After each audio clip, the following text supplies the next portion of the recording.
Hi guys, welcome back to our channel. Super happy to see everyone here. Guys, for today's episode, we are going to have another true unboxing, and this time we are going to unbox another Chanel bag. So this is a true unboxing, guys. I have not seen the content of the bag, only from the online photos. I'm very excited and anxious at the same time. So let us unbox together and enjoy the episode. Hi guys, Ron here, Suking Budgetarian Fashionista. I publish vlog every Wednesdays and Saturdays about latest about fashion.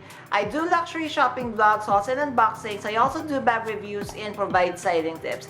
I'm inviting you to please join our ever-growing fan. There's a cute little icon here, so please click on that one so you can easily subscribe and be a member of our growing luxury addicted family. Please like and share this video and follow me on my new Instagram account. It's at Ramiro52 for daily updates and styling tips coming from me. Alright, so guys, let us start unboxing. So honestly guys, I'm a little bit disappointed with their packaging because it only came with a beige shell pouch. There is no box or whatever that would protect the bag from shipping. So again guys, this bag came directly from Japan. So also guys, customs has reopened and opened the bag so that they could see what the content and charge me with the duties and taxes. So anyway, this arrived I think yesterday, and I just ripped open the bag, like the tape. I have not seen the content because of course I would want to share this true unboxing experience with you guys. So are you ready? So again guys, I'm a little bit anxious because this time it did not come with any protection for the bag. So now let us do our countdown. 3, 2, 1. So here she is. So there is a dust bag. So do you have any guesses guys what she is?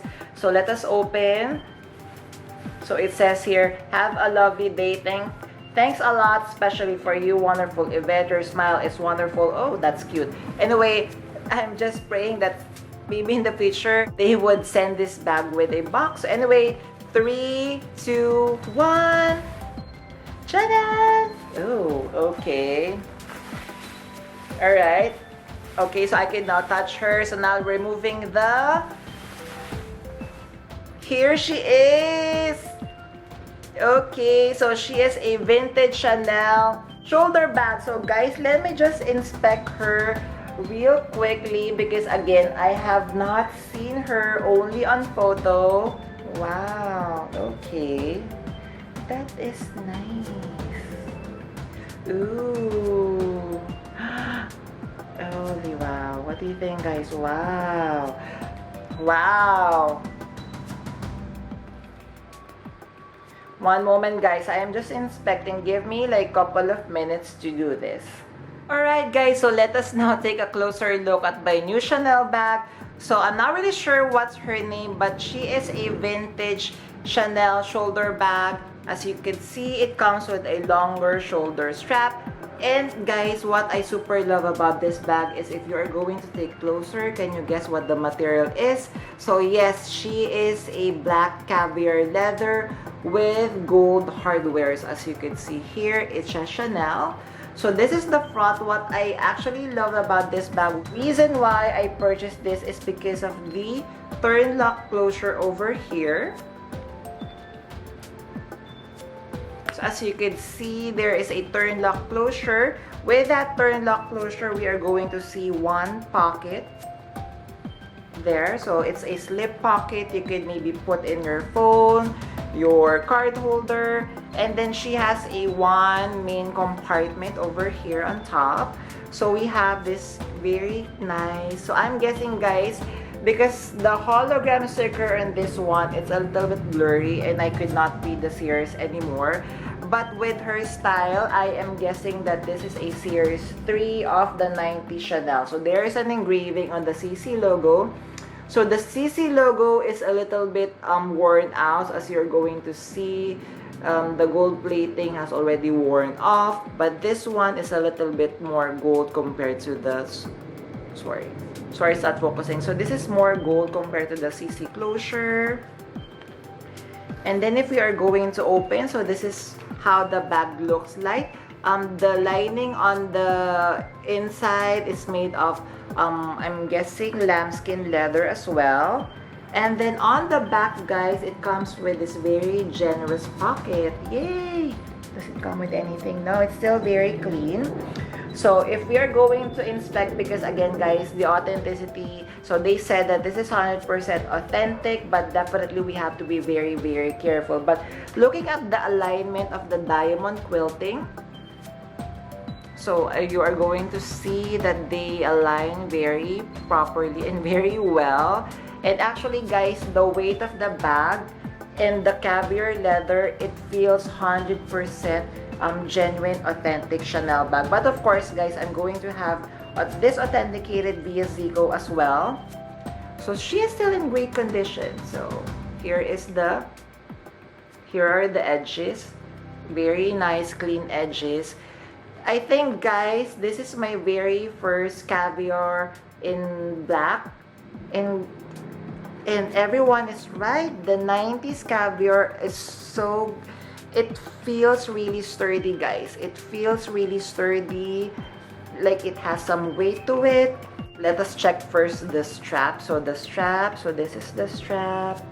So the strap, it's fixed, so you cannot adjust the strap, but it's made of caviar leather as well.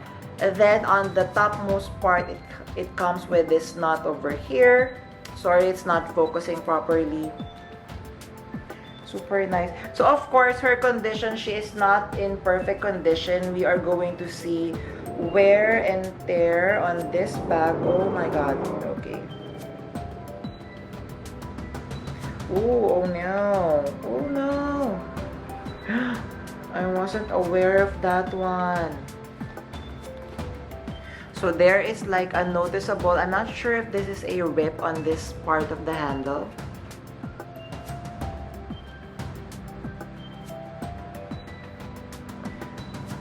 Here, I'm not really sure if that was disclosed when I purchased this one, that there's a rip on the handle. Yeah, because what was disclosed, because there is some, you know, like deterioration with the linings over here. There is a little bit of cracking, like this one, this part here, and then there's also on this part. But I was okay with that one. So as you can see, here is the hologram sticker and the numbers blurry. She doesn't have a bad smell. The lining, like for example this one, we could touch and we could feel that it's a lambskin lining. Okay, then it comes with the CC zipper here at the bottom part. What do you think guys? So let me just take a closer look on this. Alright, so let's do a little bit of size comparison. So again, this is the vintage new Chanel bag that I have. So this is my Beige Claire bag. So the length of this one, my Beige Claire, is 24 centimeters. Are they almost the same size? So they're almost the same size, or the black is a little bit bigger, but as you could see, so that is the size comparison. Let me get my Chanel number 1 black patent leather. So comparing them together, so I think the length of the black patent leather is somewhat like longer, maybe 1 centimeters, but they're almost the same. As you can see, height wise. Then of course the depth. What do you think guys? So of course, you could wear her as a crossbody bag. So I'm going to maybe try to put some mod shots or just photos here. She is perfect as a messenger or as a crossbody bag, and you could also wear her as a shoulder bag like this. Alright, so actually guys, I'll be honest, the main reason why I purchased this bag is not to add her to my collection. I was thinking that this would be a project Chanel that I could, you know, enhance this bag and maybe sell it on the pre-love market here. But looking at this bag, because there are some rips on the bag that wasn't, I'm not really aware, I'm not really sure if I'm not aware or I did not read the description carefully, but there are some rips that I wasn't fully aware. So maybe maybe I'll try to contact the seller. I'm not really sure if this is going to stay with me or I'm going to get a refund on this one, because looking at her like this in front, she is very beautiful. I actually adore her. I love her caviar leather, even though, like, for example, there's tarnishing on the CC. That's okay with me. I was okay with some of the flaws that was disclosed on the description, like for example on the lining of the bag, but with the rips, that is where I'm not really happy with. Like for example, there is a small rip on both sides, and here guys on the flap as well, there is a small rip on this side as well, which I'm not really sure if it was disclosed or what. I wasn't aware. Again, I would need to check with the seller first and see what we could do with this bag. But hopefully everything would turn out with this bag. I'm a little bit afraid now whether I lost money or not. But I don't know. I'll just update you guys with the status of my new Chanel bag. Alright, so what do you think of our true unboxing today? So I would say it's somewhat kind of semi-successful, semi-kind of failed, because there are rips that I wasn't aware of. So again guys, please stay tuned, because I will be contacting the Japanese seller and see what we could do with the rips that I wasn't really aware of. Hopefully guys, I could get this resolved, and please pray for me that I get my money back if I would be requesting for a refund.